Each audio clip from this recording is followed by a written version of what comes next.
എൻ്റെ പേര് അബ്ദുള്ള, നാട് മൂച്ചിക്കല്.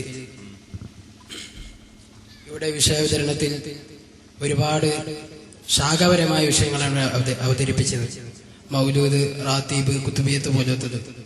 എന്നാൽ ഞങ്ങൾക്ക് മുജാഹിദിനെ സംബന്ധിച്ചിടത്തോളം ചോദിക്കാനുള്ളത് തൗഹീദ്, ഷിർക്ക് എന്നുള്ളതാണ്. അതേ സംബന്ധിച്ചാണ് ഇപ്പോൾ ചർച്ച നടന്നുകൊണ്ടിരിക്കുന്നത്. കാരണം ഒരു മുസ്ലിമിന്റെ ഏറ്റവും പ്രധാനമായ കാര്യം തൗഹീദ് എന്നതാണല്ലോ. എന്നാൽ തൗഹീദ്, ഷിർക്ക് എന്നതിന്റെ മാനദണ്ഡം ഒന്ന് വിശദീകരിച്ചു തന്നാൽ.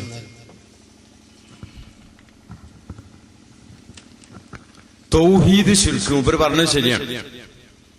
ഏറ്റവും കൂടുതൽ തർക്കമുള്ളത് തൗഹീദും ഷിർക്കുമാണല്ലോ. അതുകൊണ്ട് തൗഹീദിന്റെയും ഷിർക്കതിന്റെയും മാനദണ്ഡം ഒന്ന് വിശദീകരിക്കണം എന്നാണ് പറഞ്ഞത്. നിങ്ങൾ തന്നെ അതിന്റെ ഒരു മാനദണ്ഡം വിശദീകരിച്ചിട്ടുണ്ട്. അള്ളാഹുവിന്റെ ഔലിയാക്കൾ, അത് അള്ളാഹുവിന്റെ ഔലിയാക്കൾ എന്ന് പറഞ്ഞ പുസ്തകമാണ്. ധൈര്യതാരാന്നറിയോ? കുഞ്ഞീദ് മദനിയാണ്. ഇതിന്റെ 102 പേജിൽ പറയുന്നു എന്താണ് ഷിർക്ക്. ഷിർക്ക് എന്താ തിരിഞ്ഞ തൗഹീദ് തിരി.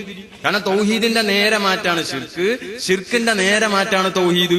യുറഫുൽ അശിയാഉ ബി അൽദാദിഹാന, ഒന്ന് തിരിഞ്ഞ അതിന്റെ നേരെ മാറ്റുള്ളതും തിരിയും.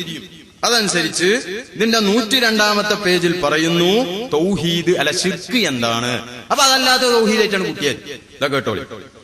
എന്നാൽ മനുഷ്യ കഴിവിന് അതീതമായ കാര്യങ്ങളിൽ ജീവിച്ചിരിക്കുന്നവരോടോ മരിച്ചവരോടോ സഹായാർത്ഥന നടത്തുന്നത് ഷിർക്കാണ്. In bracket ബഹുദൈവാരാധനയാണ്. അപ്പൊ എന്താണ് ഷിർക്കായി പരിചയപ്പെടുത്തിയത്? മനുഷ്യ കഴിവിന് അതീതമായ കാര്യങ്ങളിൽ ജീവിച്ചിരിക്കുന്നവരോടോ മരിച്ചവരോടോ സഹായാർത്ഥന നടത്തുന്നത് ഷിർക്കാണ്. അങ്ങനെ അല്ലാത്തതൊക്കെ തൗഹീദുമാണ് എന്നാണ് ഇപ്പൊ എന്റെ അർത്ഥം. കാരണം ഷിർക്കിന്റെ നേരെ മാറ്റാണ് തൗഹീദ്. അപ്പൊ മനുഷ്യ കഴിവിന് അതീതമായ കാര്യങ്ങളിൽ മരിച്ചവരോടോ ജീവിച്ചിരിക്കുന്നവരോടോ സഹായാർത്ഥന നടത്തുന്നത് ഷിർക്കാണ്. അതേ മുജാഹിദ് തന്നെ ഇപ്പൊ ജിന്നേറ്റ് കൂടിയപ്പോ പോലെ മാറ്റുക കണ്ടോളി. ഇതേതാ സാധനം? ഷിർക്കിന്റെ നിർവചനാണ് പോലും ചോദിച്ചത്. ഓരോ നിർവചനം ഇപ്പൊ ഉറച്ചിട്ടില്ല, നമ്മളത് ഉറച്ചിട്ടുണ്ട്. ഇത് ഇസ്ലാഹ് മാസികയാണ്. ഇതിൽ കാണാം മടവൂരികളും തൗഹീദും കുബൂരികളുടെ മുതലെടുപ്പും എന്നൊക്കെ പറഞ്ഞ ഇത് ഈ ഇസ്ലാഹില്. ഇതിൽ പറഞ്ഞ എന്താണ്? മനുഷ്യ കഴിവിന് അതീതമായ കാര്യങ്ങള് ജീവിച്ചിരിക്കുന്നവരോടും മരിച്ചവരോടും ചോദിക്കൽ ഷിർക്കാന്നാ അള്ളാഹുവിന്റെ ഔലിയാക്കൾ എന്നാണ് ഈ പുസ്തകത്തിൽ എഴുതിയത്. എന്നാ ഇപ്പൊ ഇവര് പറയുന്ന മനുഷ്യരല്ലല്ലോ ഇപ്പൊ ജിന്നു എന്നാണ്. ജിന്നുകൾക്ക് അള്ളാഹു നൽകുന്ന കഴിവ് മനുഷ്യ കഴിവിന് അതീതമെങ്കിലും, കേട്ടോ, ജിന്നുകൾക്ക് അള്ളാഹു നൽകുന്ന കഴിവ് മനുഷ്യ കഴിവിന് അതീതമെങ്കിലും അതിനെ അഭൗതികം എന്ന് വിശേഷിപ്പിക്കുന്നത് ഇസ്ലാമിക കാഴ്ചപ്പാടിൽ ശരിയല്ല. ജിന്നുകളെ കൈവന്നപ്പോ മനുഷ്യ കൈവിന് അധീനല്ല, അതീതാണ്. അങ്ങനെയാണെങ്കിലും അതിന് അഭൗതികം എന്ന് പറഞ്ഞുകൂടാ. എന്നിട്ട് പറയുന്നു അഭൗതികമായ കഴിവ് എന്ന് നാം പറയുമ്പോൾ ഉദ്ദേശിക്കുന്നത് അള്ളാഹു സൃഷ്ടികൾക്ക് ആർക്കും നൽകിയിട്ടുള്ള കഴിവാണല്ലോ. ഇതിൽ പറഞ്ഞു അപ്പൊ മനുഷ്യ കഴിവിന് അപ്പുറമുള്ളത് ചോദിക്കലാണ് ഷിർക്ക് എന്നാണ്. ഇപ്പൊ പറയുന്ന ജിന്നുകളോട് ചോദിക്കണം, ഒരു ജിന്നിന്റെ സപ്പോർട്ട് നമുക്ക് എപ്പോഴും ആവശ്യമാണ് എന്നൊക്കെയാണ് അവര് പറഞ്ഞുകൊണ്ടിരിക്കുന്നത്. അങ്ങനെ ജിന്നുകളോട് അഭൗതികമായ നിലക്കുള്ള കഴിവുകൾ ചോദിക്കാനാ ഇപ്പൊ പറയുന്നത്. അപ്പൊ ജിന്നിനോട് ചോദിച്ചാൽ അത് തൗഹീദാണ്, ഒരു വലിയനോട് ചോദിച്ചാൽ അത് ഷിർക്കുമാണ്. അപ്പോ ശൈത്താന്മാരെയും ജിന്നുകളെയൊക്കെ പറ്റും, അള്ളാന്റെ ഔലിയാക്കളെ പറ്റൂല എന്ന സ്ഥലത്താണ് ഇപ്പോൾ വഹാബിസം എത്തി നിൽക്കുന്നത്.